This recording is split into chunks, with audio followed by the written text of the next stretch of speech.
माँ, मैं आपको कितनी बार समझाऊं, मुझे किसी से शादी नहीं करनी है। पहले मेरी बात सुन। ये जो चमेली है ना, हमारे घर में काम करने आती है, वो तुझसे शादी करने के लिए तैयार है। मम्मी जी, आप अभिमन्यु की शादी एक नौकरानी के साथ करवाएंगी? वो इसलिए क्योंकि चमेली दिखने में बहुत खूबसूरत है, बच्चा भी सुंदर ही होगा।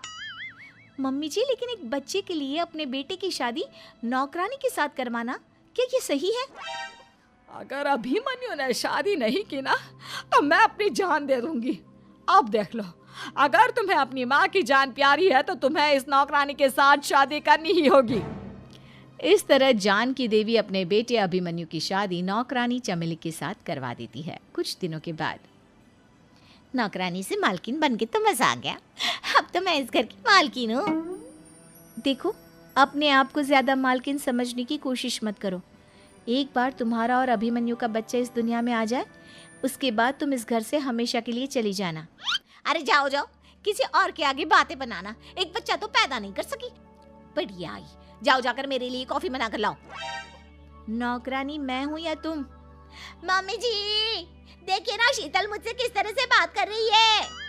शीतल, तुम्हें पता है ना चमेली प्रेग्नेंट है, मेरे बेटे के बच्चे की माँ बनने वाली है। वो जैसा कहती है वैसा करो। लेकिन मम्मी जी, वो मुझे नौकरों की तरह ट्रीट कर रही है। अरे तो करेगी ना, वैसे भी बहू तुम हो किस काम की, एक बच्चा तो पैदा नहीं कर सकती। जाओ अब घर के सारे काम करो और चमेली को आराम करने दो। थैंक यू मम्मी जी, भगवान आपका भला करे। आप नहीं होती तो मैं नौकरानी से महारानी कैसे बनती। देखो, तुम्हें जो चाहिए सब मिलेगा। खूब खाओ पियो, मजे की जिंदगी जियो, लेकिन बस मुझे एक बच्चा पैदा करके दे दो। कुछ दिनों के बाद, मम्मी, बच्चे के लिए आपने मेरी शादी चमेली के साथ करवा तो दी, लेकिन दिन और रात का चैन मिट गया है। सारा दिन शीतल और चमेली की बहस चलती रहती है। अब शीतल को इस घर में रखने से क्या होगा? मैं तो कहती हूँ उसे घर से निकाल दो, है भी किस काम की। मैं ऐसा नहीं कर सकता माँ, वो मेरी पत्नी है, उससे बहुत प्यार करता हूँ मैं। तुम्हारी पत्नी चमेली है, चमेली, उससे प्यार करो। अरे तुम्हारे बच्चे को जन्म देने वाली है वो।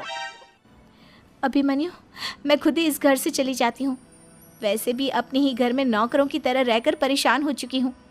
घर की नौकरानी मेरे ऊपर हुक्म चलाती है, वो तुम्हारी पत्नी बन चुकी है। अब मेरा इस घर में क्या काम? अभिमन्यु के बार बार रोकने पर भी शीतल उस घर से चली जाती है। कुछ दिनों के बाद चमेली